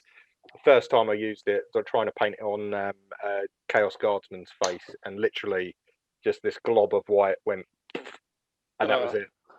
Like ruined. Had to start again. So for me, not thinning my white paint in particular, because the others I'm not as worried about, but the white paint I found the biggest challenge, and that has ruined so many of my my models when I've been trying to do detail. So that's probably been my biggest mistake or difficulty when I've been using white paint. Anyone else? I'd agree with that. I mean, obviously Black Templars with the white pauldrons, and I'll just put it on neat, for want of a better word. No sort of, didn't water it down at all. And yeah, ceramite white I think is awful. I bought Corax white, which seems to be a bit better. But yeah, I completely agree with what you're saying about white paint. It's very difficult to use and it's not very forgiving. The biggest thing that if I look at all my models, obviously I'm sort of, like I said earlier, about under the illusion that hopefully one day I'll actually get better, and I look back on them and go, oh yeah, I've improved. But I really regret doing my Emperor's Champion the way I did it, because it's come out just like a basic marine. I didn't put enough effort into Is it that a for the metal character model. model, Those. Or is it, Is that no, I don't think it. No, it's not. No, the plastic it's one? Oh, right, okay. yeah, it's plastic, but it's one. Glenn will probably know. What's the funky plastic they use? Resin. It's fine cast. Yeah, fine cast. That's the one. Yeah. So, it's not a particularly nice model anyway. In terms of it wasn't cast as well as I think it could have been. And yeah, I just rushed it and I didn't enjoy it. And if I'd done it now, I know that I'd do a much better job. But that's the one thing that I look at and I go, actually, I really regret doing that the way I did. But other than that, I think that I've learned from my mistakes, and that's what I'm taking from the rest of my shit models. Is that, well, at least I'm learning from them, I guess. I think that's it, isn't it? That's what you can make a mistake, and you know you're not going to do it next time. We know how you can adapt over it next time. It's just a shame how expensive everything is because they're not cheap mistakes to make. What about you, John? What painting nightmare have you had? I think just getting started, but I mean, I haven't had anything where, well, yeah, getting started. So doing my first Marines when I bought that the box set. I wish I'd known that yellow isn't an easy color to start with, and I wish that I had just gone basic and gone with the Ultramarines, at least for that set anyway, just to get the hang of it and not try and do anything fancy. Because at the time that really did put me off, because I had no intention of doing the Death Guard for a long time, and then that put me off painting Marines, which probably works out well because I'm really enjoying doing Death Guard now. Yeah, I mean, and I just look at them. It's half because they're my first model, but also they're just embarrassing to look at again. But I haven't really had too much. I suppose the first couple of Plague Marines haven't come out too well compared to my later ones. But I suppose I should have watched a few more tutorial videos just to get an actual understanding of how to paint rather than doing it and then going, this is fucking terrible. Someone help me. Do you know what though? You say that, and to be honest, you're probably right. But in my view, the way you've learned by doing it yourself, and you've made like leaps and bounds in your progress recently, the last sort of 3 months. I don't want to, big you up too much because we don't do that on the show, do we? They're still shit. Yeah, because they're still shit. Yeah, no. But I mean, obviously, you've learned a lot through doing that. I mean, just watching tutorials, it's all well and good, but you've got to have that basic understanding of knowing what's right and wrong that you've done yourself as well. I think. Yeah. Yeah, it's not until you actually do it that you go, oh, I'm shit at that, or that doesn't work. It's all well and good seeing on a tutorial with these people who can actually paint to a commission level. Then you do it and go, what the fuck am I doing here? So, yeah, no, I agree with that. Is that when you make your own mistakes, it sticks in your craw a bit more as well. So you go, I really regret doing that. And you learn from it. Yeah, I suppose, and that's the other thing is I wish that when I had got them out, I was very overexcited child and I glued everything together before I did anything with it, and then it was just like painting these was really difficult, and that's why I've sort of reverted to doing it piece by piece. I don't think I've had too many major disasters, although other than every model. Yeah, every model's a disaster. Although I've had to rearrange my shelf, sort of a tangent, because I had my Black Library books on one side and then my codexes the other side with that Mortarian picture you gave me, Tom. But every time I pull the codex out to look at it, I knock the bloody picture over because it was at an angle. And then earlier I moved the picture first, took out the new Death Guard codex, and my big core rules went bang and smashed my bloat drone to pieces. So I probably made it look better then, if anything. Well, it's not. I've rescued it luckily because the top fin came off and both of the guns on the side came off. So literally, when I set myself 20 minutes to sort of go over this, my notes, I was just sat here holding the bloody model together. and I've rearranged the shelf. So my biggest regret was putting big heavy books next to little delicate toys. What does the missus think anyway? Now your shelf's growing, John. Now it's got all these filthy, like pus-ridden things all over her shelf. But this is the thing, isn't it? It's like, I didn't just originally, I was like, yeah, the Marines, Ultramarines, they look amazing. They'll look really nice and regimented. And then I haven't even done that. I've gone for the ugliest looking fucking things you could find. And then she's like, what's that? I was like, it's a poxwalker. Look how cool it is. His guts are hanging out and it's on display in the living room. So I'm quite popular. But I mean, really, it's sandwiched between two shelves of comics and a load of Star Wars stuff. So yeah, it just blends in. She's used to it by now. Yeah, eventually I'll probably get moved into a cupboard and locked in there permanently. So that's like a cupboard, like yellow and white as nightmarish paints to have a go at. And like, I know, Tommy, you've had a go at some Imperial Fist, right? Yeah, I've done it twice. To be honest, it is. I'm going to do it again just because it's so challenging. I mean, the white I've given up on, to be honest. Getting that, it looks so dreadful. I did that Corbulo, Brother Corbulo, in like a bone white, almost like a cream. And that come out okay, but just pure white, I'm not going to bother with that. Yeah, but the yellow, to be honest, when you look close at my models, they've got so many mistakes on them. It's so clumpy where I've had to put so much yellow on to actually get it to apply to the model properly. Because I tried to mix it with the flow aid and all that, and I was getting nowhere, to be honest. So I'm going to try that again.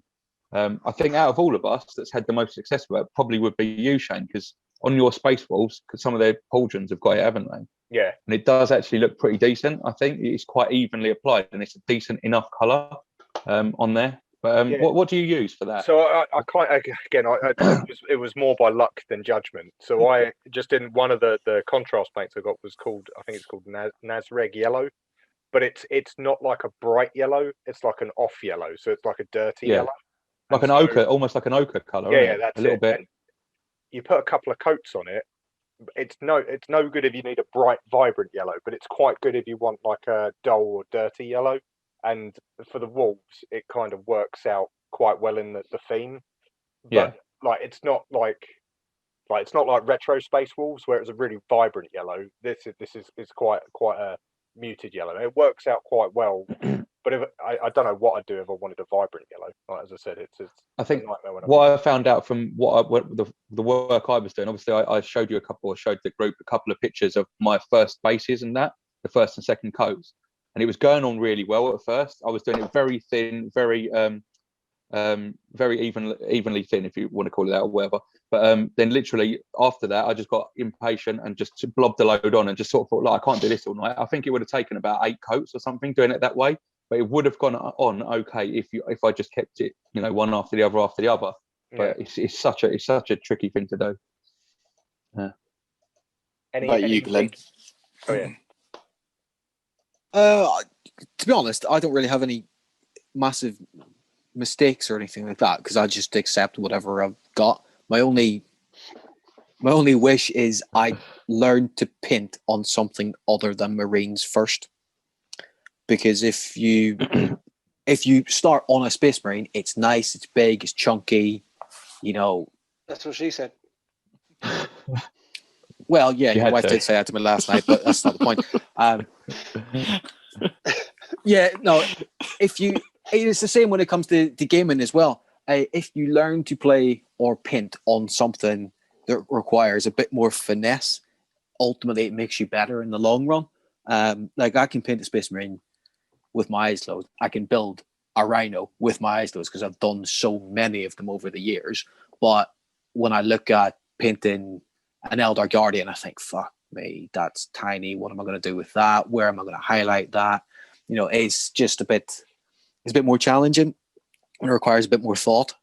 So I do wish I'd learned something different from the start, because you can always pick up on a Space Marine and learn how to play with them as well. But, the painting side of it, I just give it a go. If it doesn't work out, I'll paint over it. That's why I don't even really bother stripping models. because I'll thin my paints down. I can get away with repainting stuff at least once. So yeah, I'll just go again. Or the other issue is being just incredibly indecisive when it comes to actually what I'm going to paint and trying to pick the color scheme. Because, like I said earlier, I don't go with what's on the box. Glenn? What you are actually called the great procrastinator, isn't it? That you called yourself or something?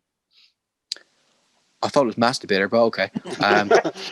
So, yeah. No, yeah, I am incredibly talented at putting things off. So yeah, I'll look at something and think, yeah, that's pretty good. I've repainted multiple armies. I've repainted my Space Marine army about 5 times because I started going, oh yeah, Knights of Blood, I like that color scheme. That's good. Oh, actually, no. Yeah, I'm gonna do them a bright green, or then I'm gonna do them something else, and I'm gonna do them something else. So yeah, just not committing to a project and seeing it through is my issue. But once I'm actually putting paint on a model, I don't think I've got too many issues. Like I'm reigning Blue Water painting champion still for the past 5 years. Shot 5 years ago, but that's not the point. Well, did you have the last competition after closing on the last day on your own? No. I genuinely won it before we shot. Yeah. I only entered it to annoy somebody. So yeah. Can I just ask who you was the champion of? Was it just them in store, or was it like the people who were a member of the store? Or it was any customers. It was open competition for anybody who wanted to bring in a monstrous creature. I think he's actually seen it when he's come around to mine, the big Skaven looking dude. Yeah. He did look cool, actually. Yeah, that was cool. Yeah. But yeah, it was open to anybody. But how do they do it though? Do you actually come into the store and actually paint it there and then obviously in front of people? No. You've got to. I think most stores still do sort of a similar thing. You can drop it in for like a week before the competition, and then it's done as like a public vote. Just people come into the store, or they do it through Facebook. I'll vote for this model, this model, this model. We did it as just whenever you were in store. Oh, what are you in for today? Oh, and by the way, there's paint competition on. Those 8 or 9 models in the window. Pick your favorite number and cast your vote. So that's how we did it. But that, like I said, that was about 5 years ago now. So I think most stores do it through like a Facebook vote thing now. Yeah. I think ideally that's something I'd want to do in the future. I mean, I know I wouldn't win anything, but I'd just like to, just to take part in it a little bit, sort of, see how good I can get and sort of have something in my mind that I'm sort of focusing on doing. So I'll do the best job I can on the model type of thing. Yeah, well, like when I went to a couple of the Throne Skulls tournaments up in Nottingham, we all went up with different aspirations. I went up to just play some games. But one of the guys went up specifically, he wanted to get in the cabinet of like one of the 9 or 10 best painted armies. Didn't care if he was if he won the thing, but he wanted to get like sort of shortlisted, and he spent a long time painting that. And it was a beautiful looking army, and he was pissed he didn't get into the cabinet. I think like just from looking at the stuff, I think he deserved to be in there over some of the stuff that did end up in there, because there was some stuff that was just blatantly not finished. But yeah, his stuff was phenomenally good. But then he got the motivation though out of it. He's still got obviously a love now, hasn't he? Because of the motivation. That was the thing. The tournament motivated different people to do different things. For me, it was just get the army painted. For him, it was paint to a high standard to get into the cabinet.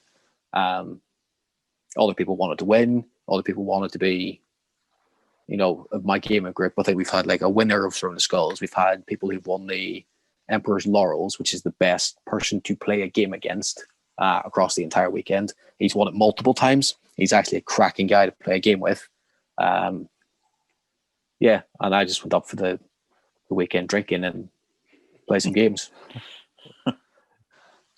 Won more than I lost. That's all that mattered.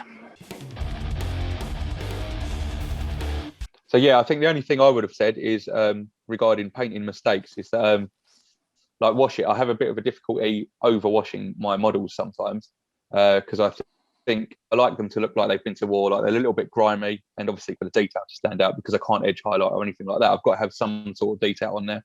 So I sometimes put a little bit too much on. I was just wondering what you guys do, if you specifically pick out parts that have got extra detail on, or if you just blanket wash the whole thing. So with what I do anyway is for things I want to look earthy, I use Agreg Surf Shade. So if I want a certain part of him to look grimy, then I use that. I use it for the purity seals. So there's sort of like a brown tinge to them. And then anything else metallic, then I'll just go with Nuln Oil. Like on the camo cloaks for my eliminators. Obviously, I've done that sort of like a brown, dusty camo to go with the Armageddon dust at the bottom. So I just used Agrax on that, and I think that it comes up with quite a nice sort of wash to it. But anything metallic, I'll just stick to Nuln Oil. Can't go wrong with that. Since I went over to contrast paints, I use Agrax until very recently when I ordered a pot of Nuln Oil because of Dave's recommendation on these podcasts. So I got myself some Nuln Oil, but I use Agrax, and I will use it to pick out the metallics, just because they're the only bits that aren't contrast paint. So I'll pick out the metallics and try and put as much into them as possible.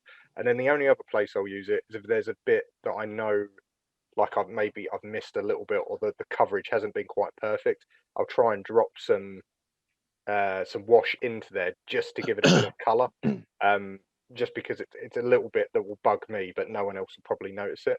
So I tend to pick out bits with my with the wash rather than just go whole dip. But I know, like, I watch people like Midwinter Minis and stuff like that on YouTube, and he's like, he'll get like a house brush and just whack loads of wash on, and it seems to work for him. But I've always gone for the picking bits out. Yeah, same. What about you, John? How do you get? Again, I'm pretty lucky because the Agrax Surf Shade makes my guys look dirty, which is what I want them to look. So I don't go too crazy with it, but it's quite good, obviously, liquid talent. So it seeps into any recesses and that, and helps make detail pop. But just on their armor in general, it gives them a nice smear. So they just look grimy to touch, which works really well. And then Nuln Oil for all the metallics to help that all shine. But then I've bought a couple new colours recently. I've got a green shade, a violet, and an orange. And the orange is actually, I used it on the Plagueverse crawler. So we're around the grill. I've sort of done the shading around the edges, and it's given it like a bit of a rust effect, like the rust has bled off of the actual metal into the green area, which sort of just added to the highlight really. And then the purple on the back of one of my Terminators, the pink I've used on one of his tentacles came out really bright pink, not what I wanted. And the violet shade has actually brought it back down and given it a good tone. So yeah, I'm just sort of experimenting with them at the minute, and I think they do quite well. They do save your models if you're not quite happy with the way it's come out. Get enough on there, and it'll and it does completely change like the tone of the color you've used.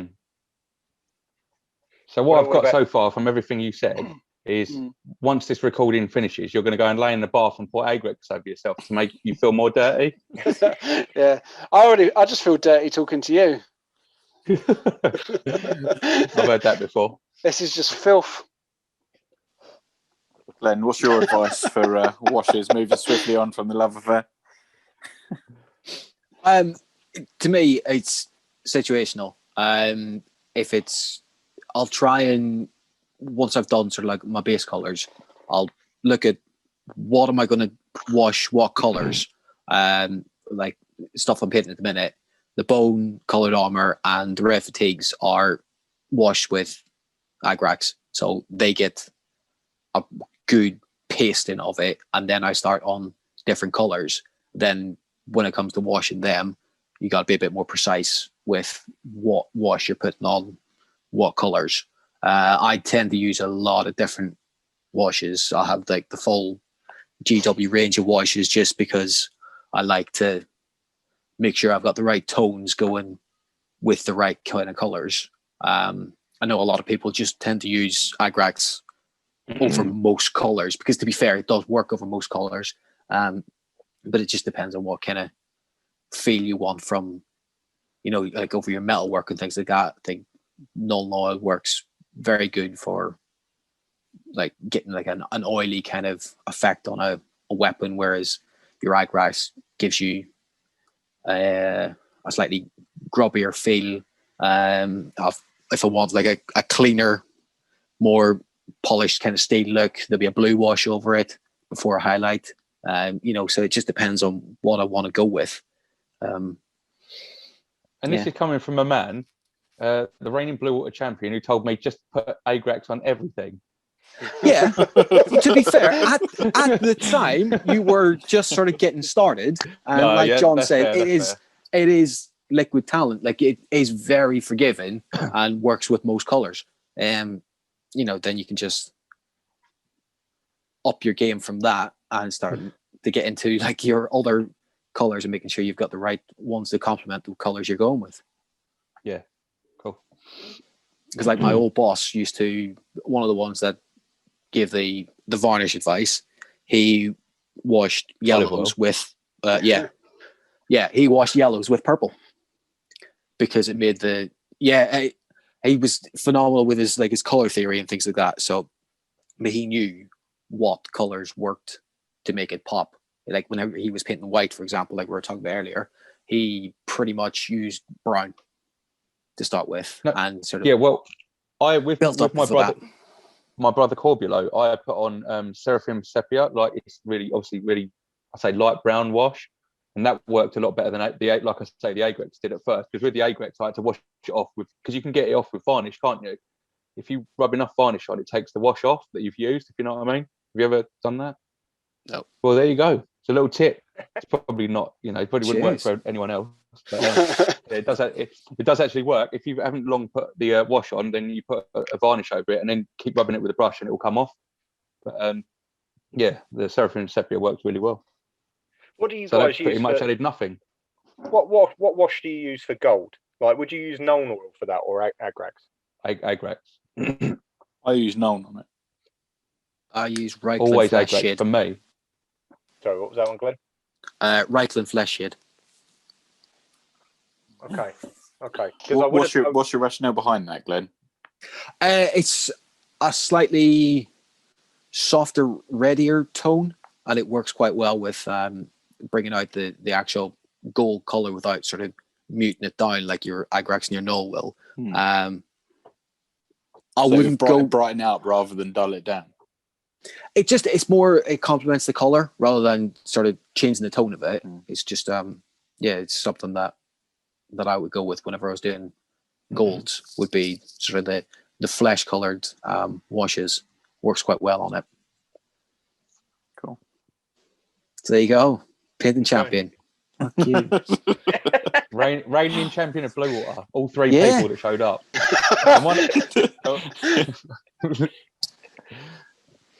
Sorry. Glenn, I know. One-arm Jim. yeah. No, we're all ripping the piss out of Glenn because we know he's the best painter here. Just knock him down a pedestal.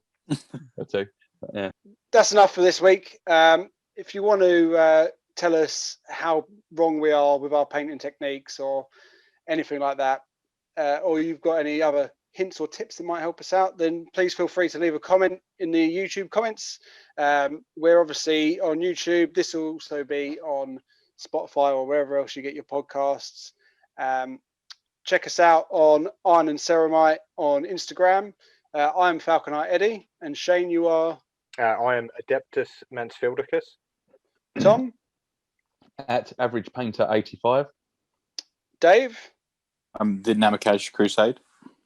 And Glenn, you're not on Instagram, are you? I am, actually. I've just started. I've not put anything up. No. Zeo Bean, actually. Zeo Bean. When can we start? When can we start expecting to see your army popping up? When I see, the thing is, it's difficult because most of my actual painted stuff is up in the roof space. So it's a case of can we bother to get some paint and stuff out. But the main reason I started it was to chart my progress of the new stuff I've done. So as soon as I get the first squad of guardsmen done, they'll go up hopefully in the next couple of days. They've got nothing else to do. Next year or two. Yeah. All right. So you're going to go up in the roof tonight and get everything photographed, and your Instagram is going to be amazing by the weekend. Not so much. No. Okay. Well, we're literally social media, Iron and Ceramite. You can find us anywhere. Make sure you check out everything else. Like, share, and subscribe. And for this episode, that is Exterminatus. I know you love it.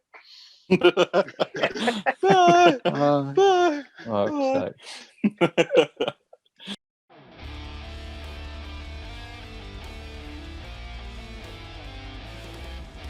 As always, we would like to thank you for listening to our Iron and Ceramite podcast.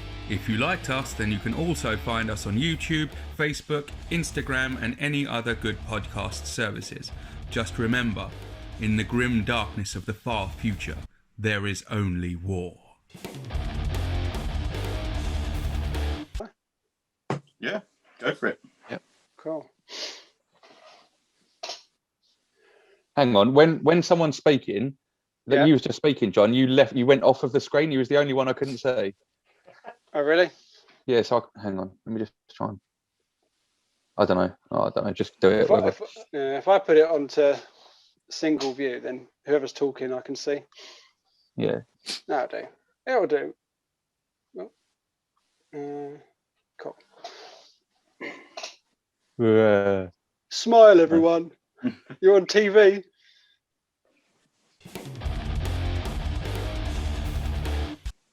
Hang on. Let me just try one thing. No, right, go on. Yeah, I'm ready. Are you having a stroke? Yeah, no, yeah. Just had to get that stroke out of the way. All right, should I put my headphones in? My headphones are much better for me. I think I can't focus properly without them. Oh. And I'm not drinking, so before anyone's... Actually, I am. It's a lie. But...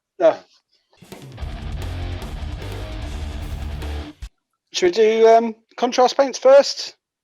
Yeah, go for it, man. Why not? You give me 2 seconds. Let me just make my drink rather than... Yeah, true, actually. It's a good point. It's not like we're using this as an excuse for a piss up or anything, Dave, is it? Yeah. I don't know what you're on about. I can't fucking focus. We don't know what you're on about either. I would, but I've got to go work tomorrow, unfortunately. Boo. Oh. Calling sick. Oh, yeah, maybe. I'm not even drinking coffee. I've just got orange juice in my mug because I didn't want to put it in a glass in case I knocked it over. Because you're a fucking child. Exactly. Says the man who's just told me to download Fortnite for this evening. Yeah, good point. Fortnite's all right, though. Yeah, you are a To be child. fair, the reason that we have Fortnite is so that the boys don't get better than us. So we can assert that sort of dominance over them with everything they enjoy. It's too late. Even the youngest one's better than me at Fortnite. Everyone's better than you at Fortnite. Sid would be better than you at Fortnite.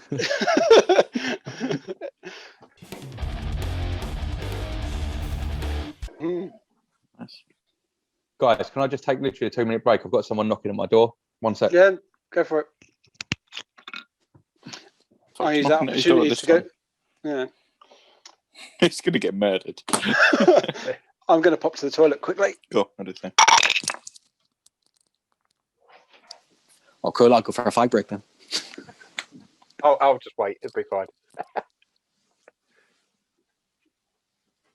Pretty much.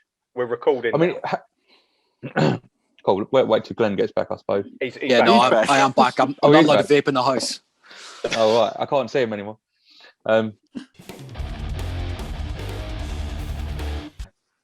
No, it's been good, man. So what's that? Is that what you're going to say, it. John? Well, we haven't done. You haven't done Exterminatus. You've ruined it now. We've got to do the sign off. Yeah, John's got to do his sign off. We've got to do the old. Okay. All right. So